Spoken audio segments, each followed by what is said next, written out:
To truly understand computers, we first need to ask ourselves, why did we ever build a computer in the first place?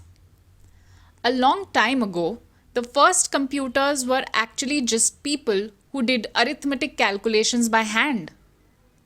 But as numbers got bigger and calculations got more and more difficult, it took human computers days to do these calculations. And they ended up making a lot of mistakes. To make life easier, we decided to build something that would help us do these calculations without making any mistakes. The first example of this was the abacus, which was made over 4,000 years ago. Back then, as villages grew, so did the number of cattle. To keep a track of the growing number of animals, the abacus was created to simply keep count. Let's jump to the early 1800s. Charles Babbage, a British mathematician and inventor, grew frustrated with his team because they kept making mistakes in complex mathematical calculations. He decided to build a mechanical computer that would give him only accurate answers. After multiple attempts, Babbage designed the difference engine, which would require 8,000 parts. His friend and fellow mathematician, Ada Lovelace, realized that these machines could actually be used for more than just maths. Perhaps computers could create music as well. Unfortunately, Babbage could never achieve his dream. But in 1991, the London Science Museum built the difference engine. And guess what? It worked.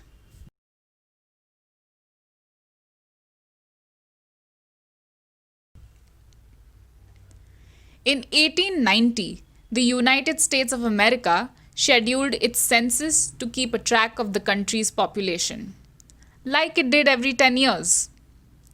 It was estimated that it would take 8 years to get the final population data if done by hand. 8 years! By that time, the population would increase way too much and make the census data unusable. To shorten this time, the government brought in Herman Hollerith, a businessman, inventor, and statistician. He built a machine that shortened the entire process by 2 whole years. However, the biggest leap and application of computers was around the Second World War. Alan Turing, today known as the father of computer science and artificial intelligence, used computers to help his country, Great Britain, win the war against Germany. Turing used his machine to break highly encrypted codes sent by the Germans during the war. It is believed that Turing's invention shortened the war by 2 years, saving millions of lives. From the human computers to the modern computers we use today, a lot has changed. Computers have become smaller, cheaper, and most importantly, they can do a lot of work much faster. But a common theme across computers over the years has been that they were built to make our lives easier.